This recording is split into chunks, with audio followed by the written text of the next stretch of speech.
بات میرے آقا صلی اللہ تعالی علیہ وسلم کے معراج، اب یہاں سے سدرۃ المنتہا کے بعد جو مقامات تھے، اللہ رب العزت کے حضور جو میرے آقا گئے ہیں، اللہ اکبر، وہ کیفیت کو ہم بیان نہیں کر سکتے، وہ کیسی تھی، وہ کون سی جگہ تھی، اور میرے رب کو میرے آقا نے کیسے دیکھا۔ حضور صلی اللہ علیہ وسلم سے پوچھا بھی صحابہ نے، تو حضور نے اتنا کہا، میں نے میرے رب کو بہت حسین شکل میں دیکھا ہے، لیکن کوئی چہرہ ایسا تھا یا کوئی ہاتھ تھا، کوئی پیر تھا، معاذ اللہ کے لیے کوئی جسم ثابت نہیں کر سکتے۔ یہ بھی یاد رکھیں آپ، اللہ کا کوئی جسم ہم ثابت نہیں کر سکتے، کیونکہ جو تمہارے عقل میں آ جائے وہ خدا نہیں ہے۔ اللہ رب العزت کو کوئی احاطہ نہیں کر سکتا، وہ سب کو احاطہ کیا ہوا۔ اب یہاں سے میرے آقا صلی اللہ تعالی علیہ وسلم فرماتے ہیں، مجھے آواز آئی اپنے رب کی طرف سے، اے احمد قریب آؤ، اے احمد قریب آؤ، اے احمد قریب آؤ۔ میرے آقا کا آسمانوں میں احمد نام ہے، زمینوں میں محمد نام، احمد بلایا جا رہا تھا۔ اس کے بعد رب تعالیٰ سے آپ قریب ہوتے گئے، قریب ہوتے گئے۔ حضور صلی اللہ علیہ وسلم فرماتے ہیں، رب ذوالجلال نے اپنے دست قدرت کو میرے سینے پر رکھا، جس کی ٹھنڈک میں نے محسوس کی، اور میں نے دیکھا زمین کے سارے خزانے میرے سامنے کھلے ہوئے تھے۔ میں نے آسمانوں اور زمینوں کی ساری چیزیں دیکھ لیں، اسی وقت میں نے پوری کائنات کو دیکھ لیا۔ اللہ رب العزت جس کے سینے پر دست قدرت رکھے، اب اس سے کون سی چیز چھپی رہے گی؟ اسی لیے میرے عزیزو، ہماری یہ محفل بھی میرے آقا کی نظروں سے چھپی ہوئی نہیں ہے۔ اللہ نے اپنے رسول کو وہ طاقت و قوت اور تصرف عطا فرمایا۔ اب اندازہ کریں، حضور پاک صلی اللہ علیہ وسلم فرماتے ہیں، اب جو راز و نیاز کی باتیں ہوئیں اللہ اور اس کے محبوب کے درمیان، اس کی ساری تفصیلات تو ہیں نہیں۔ اللہ تبارک تعالیٰ نے اپنے نبی سے کیا باتیں فرمائی، بہت ساری باتیں تھیں، لیکن جو امت کے لیے تھی وہ اہم باتیں تھیں۔ حضور پاک صلی اللہ تعالیٰ علیہ وسلم کو اس وقت میرے رب نے ایک آپشن دیا، اختیار دیا۔ ویسے تو خود اللہ نے بلایا ہے، آج میرے آقا جو مانگتے وہ مل جاتا، اور ملا بھی۔ اندازہ کرے، حضور صلی اللہ علیہ وسلم سے رب تعالیٰ یہ فرما رہا ہے، اے محبوب، آج تمہاری کوئی حاجت ہو تو بیان کر دو۔ اگر رسول پاک صلی اللہ علیہ وسلم، کیونکہ میرے آقا نے کبھی یہ نہیں کہا کہ مولا مجھے اب کسی چیز کی حاجت نہیں، بلکہ ہمیشہ ہم تیرے محتاج ہی ہیں۔ یہ وہ زمانہ تھا جب مکہ والے ستا رہے تھے، یہ وہ زمانہ تھا جب مکہ والے صحابہ کو گھسیٹا کرتے تھے، حضور پر سوشل بائیکاٹ کے قانون لگائے تھے، بہت ساری پابندیاں کی تھی، پریشان کیے ہوئے تھے۔ میرے آقا صلی اللہ تعالیٰ علیہ وسلم اللہ تعالیٰ سے عرض کرتے کہ مولا یہ ساری کلفتیں آزاد ہو جائیں، مکہ میں بڑا محل مل جائے، عیش سے میرے سارے ساتھی، میرے صحابہ زندگی گزارے۔ حضور صلی اللہ تعالیٰ علیہ وسلم سے جب رب تعالیٰ نے فرمایا، اے محبوب، آج تمہاری کوئی حاجت ہے تو بیان کرو، میرے آقا صلی اللہ علیہ وسلم نے فرمایا، مولا ایک حاجت ہے میری، ایک حاجت ہے میری۔ تو رب نے فرمایا، کہو میرے محبوب۔ میرے آقا نے عرض کیا، مولا میری امت کی بخشش میرے حوالے کرتے، میری امت کو میرے حوالے کرتے۔ رب حب لی امتی، جس کا مطلب یہ ہوتا ہے، حب لی، مجھے دے دے میری امت۔ جو نہ بھولا ہم غریبوں کو رضا، یاد اس کی اپنی عادت کیجیے۔ جو نہ بھولا ہم غریبوں کو رضا، یاد اس کی اپنی عادت کیجیے۔ جانتے ہیں آپ، آج اسی شب معراج کے واقعے کو ہم نمازوں میں ادا کرتے ہیں، التحیات ہم پڑھتے ہیں، التحیات للہ والصلوات والطیبات۔ اس کا مجموعہ پورا فقہا نے فرمایا، جب نبی اوپر جا رہے تھے میرے رب کے حضور، تو یہ پڑھتے ہوئے جا رہے تھے، التحیات للہ والصلوات والطیبات، جس کا مطلب ہوتا ہے تمام پاکیاں اللہ تیرے لیے، تمام ستھرائیاں تیرے لیے، ساری تعریفیں تیرے لیے۔ جب حضور نے یہ جملہ فرمایا تو رب تعالیٰ نے جواب میں یوں فرمایا، السلام علیکہ ایھا النبی ورحمۃ اللہ وبرکاتہ۔ دیکھیں سلام کون کر رہا ہے؟ میرے نبی کو اللہ خود فرما رہا ہے، اے نبی تم پر سلامتی ہو اور اللہ کی رحمت اور اس کی برکت۔ حضور کو سلام ملا کس کی طرف سے؟ اللہ کی طرف سے۔ اور اس کے بعد حضور صلی اللہ علیہ وسلم نے پھر دوبارہ یوں عرض کیا، دیکھیں یہ بھی موقع کیسا ہے، میاں اگر ہمیں کوئی بڑا آدمی سلام کر لے تو ہم کیا سوچیں کہ اب ہماری حیثیت بڑھ گئی، کسی اور کو یاد کریں نہ کریں.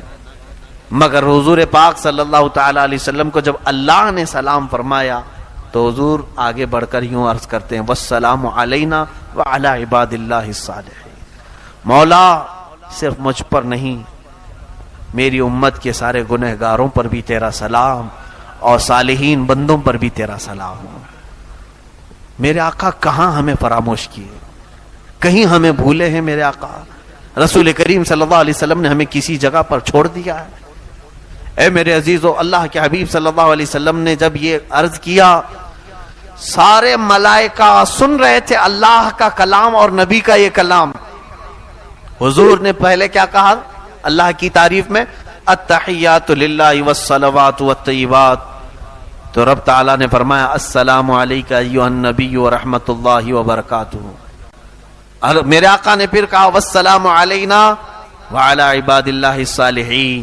تو یہ دونوں کے کلمے سننے کے بعد فرشتوں نے کہا اشہد ان لا الہ الا اللہ واشہد ان محمدًا عبدہ ورسولہ. ہم گواہی دیتے ہیں کہ اللہ کے سوا کوئی معبود نہیں، اور ہم گواہی دیتے ہیں کہ محمد صلی اللہ علیہ وسلم اللہ کے بندے اور اس کے رسول ہیں. یہ اگر کوئی اتحیات کا اتنا ٹکڑا بھی پڑھ لے تو اسے معراج سمجھ میں آ جائے گی. معراج کا سفر اس کے اندر. ہم نمازوں میں اتحیات میں بیٹھے تو یہ منظر تصور میں لے کے آنا چاہیے. یہ منظر تصور میں لے کے آئیں کہ رسول پاک نے یہ جملے ادا کیے تھے، پھر میرے مولا نے اپنے نبی کو سلام کیا تھا، اور اس کے بعد میرے آقا نے ہم غریبوں کو یاد کیا تھا، پھر فرشتوں نے سب شہادت بیان کی تھی. ہم بھی کیوں نہ فرشتوں کی شہادت بیان کریں؟ میرے عزیزو، رسول پاک صلی اللہ تعالی علیہ وسلم جب وہاں سے چلنے لگے تو رب تبارک و تعالیٰ سے آپ نے ایک سوال کیا، مولا مجھے تو نے انعام میں یہاں تک بلایا.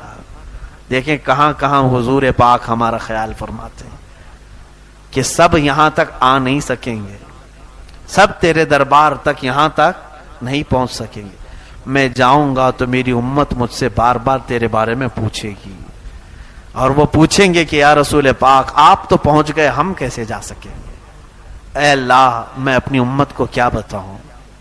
توجہ، رب تعالیٰ نے فرمایا اے محبوب میں ایک تحفہ تمہاری امت کو دیتا ہوں، اگر وہ اس پر عمل کرے گی تو ہر سجدے میں انہیں معراج ہوگی. وہ ہے نماز کا تحفہ. اللہ رب العزت نے 50 نمازیں فرض کی امت محمدیہ پر.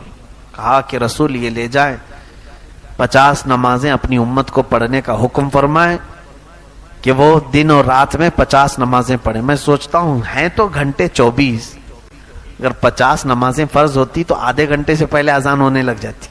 نہیں، 24 گھنٹے میں اگر آدھے گھنٹے پر بھی ہو تو 48 نمازیں ہوتی، پھر 2 بج جاتی تھی. 50 نمازیں 24 گھنٹے میں کیسے ادا کرتے؟ بڑا مسئلہ تھا. اللہ رب العزت نے بھی ظاہر سی بات ہے وہ بندوں پر عسر تکلیف تو نہیں چاہتا، حرج میں نہیں ڈالتا. مولا اتنا ہی دیتا ہے حکم جتنا بندے اٹھا سکتے. تو جب یہ آدھے گھنٹے میں نماز، ہر آدھے گھنٹے میں کہاں سے آئے گا بندہ؟ رب بھی جانتا ہے، لیکن پھر فرض کیا کیوں؟ اس کی بڑی حکمت ہے. حضور صلی اللہ علیہ وسلم وہ 50 نمازیں لے کر کے آئے. یہ کسی آسمان پر حضرت موسیٰ علیہ السلام سے ملاقات ہوئی. موسیٰ علیہ السلام بھی 6 یا 5ویں آسمان پر حضرت حضور صلی اللہ علیہ وسلم سے ملاقات کی اور پوچھا کہ کیا آپ کی بات ہوئی؟ حضور نے بتایا، کہا میری امت کو اللہ نے 50 نمازیں عطا کی. موسیٰ علیہ السلام نے کہا اے رسول واپس جائیں اپنے رب سے کہیں کہ کم کر دے، آپ کی امت اتنا نہیں کر پائے گی. کیا کہا حضرت موسیٰ علیہ السلام نے؟ آپ کی امت نہیں کر پائے گی. اب یہاں دیکھیں میرے آقا کے علم غیب پر سوال کرنے والے ہیں. آج 5 وقت کی نمازیں پڑھ رہے ہیں کہ 50 پڑھ رہے ہیں؟ 5 پڑھ رہے ہیں نا. موسیٰ علیہ السلام کو یہ کیسے معلوم تھا کہ امت 50 نہیں پڑھ پائے گی؟ جب موسیٰ علیہ السلام کو یہ غیب کا علم تھا تو میرے نبی کو کتنا غیب کا علم ہوگا؟ موسیٰ علیہ السلام ہی نے تو کہا. حضور صلی اللہ علیہ وسلم گئے، رب تعالیٰ سے عرض کیا مولا اس میں کچھ کم کر دے. 5 کم ہوئی، 45 لے کر آئے. پھر موسیٰ علیہ السلام نے روکا، کہا اور کم کرائے. 9 مرتبہ حضور کا جانا آنا ہوا ہے. کتنی مرتبہ؟ 9 مرتبہ حضور صلی اللہ علیہ وسلم رب تعالیٰ کے حضور جاتے، کم کراتے آتے. اب یہاں پر بھی بعض مفسرین نے لکھا ہے کہ ایک ہی بار میں ڈائریکٹ 45 کم کرا کے آ جاتے. اللہ کو بھی معلوم ہے جب حضور صلی اللہ تعالی علیہ وسلم 5 لے کر کے آئے تھے، 45 گھٹ گئی، کتنی بچی؟ 5. تو حضرت موسیٰ علیہ السلام نے پھر کہا اور جائیے کم کرائیے. تب میرے آقا نے کہا اب مجھے شرم آ رہی ہے، اب حیا آتی ہے، اس سے کم کراؤ. لیکن رب تعالیٰ نے یہ فرما دیا اے محبوب آپ کی امت یہ اگر 5 ہی پڑھے تو میں 50 کا ثواب دوں گا، 50 کا پورا ثواب دوں. یہ 5 میں وہ 50 نمازوں کا پورا ثواب ہے جو پہلے ہمیں فرض کی گئی تھی. اب یہاں پر مفسرین فرماتے ہیں ایک ساتھ کم کروا سکتے تھے، جا کر کے سیدھے کہتے 45 کم کر دے، 5 رکھ جائیں گے. موسیٰ علیہ السلام بھی ڈائریکٹ کیوں نہیں کہے اتنی کم کرا کے لے کے آ جائیے ڈائریکٹ؟ تو فرمایا موسیٰ علیہ السلام وہ تجلی جو کوہ طور پر دیکھ نہیں سکے تھے، جو